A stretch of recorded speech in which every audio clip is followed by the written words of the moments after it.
సభకు నమస్కారము. నేను రెండు పాయింట్లు చెప్పాలనుకున్నా. ప్రభుత్వము డబ్బులు శాంక్షన్ చేసి ప్రయోజన సంక్షేమం కోసం ఏమో చేస్తున్నామన్నారు. మరి ఉన్న ఫెసిలిటీసే బిగ్గేస్తున్నారు. కేంద్రంలో ఆయన ఆ మహానుభావుడు సీనియర్ సిటిజన్, ఇక్కడ యువకులు ఉన్నారు.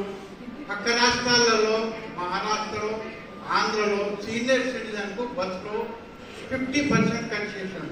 ఇక్కడ లేదు. ఇటువంటివి చేయండి. ఇప్పుడు అందరికీ ఉచితంగా ఇస్తున్నారు, ఇటువంటి చేయండి.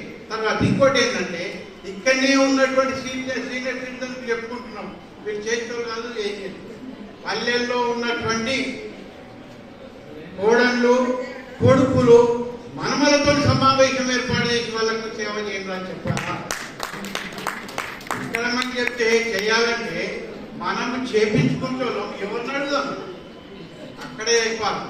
అంటే కింద నుంచి స్థాయి నుంచి అక్కడి నుంచి రావాలా? ఆ విధానం అయితేనే కరెక్ట్ ఉంటుంది. మరి మా మేడకు కూడా అబ్బాయి వచ్చి నుంచి సీనియర్ సిటిజన్స్ కోసం ఆరాటపడుతున్నది.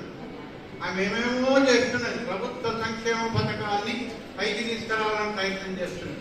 దయచేసి ఏమనుకోవద్దు. ఇటువంటి దానికి కలెక్టర్ గారు ఖచ్చితంగా ఉండాలి.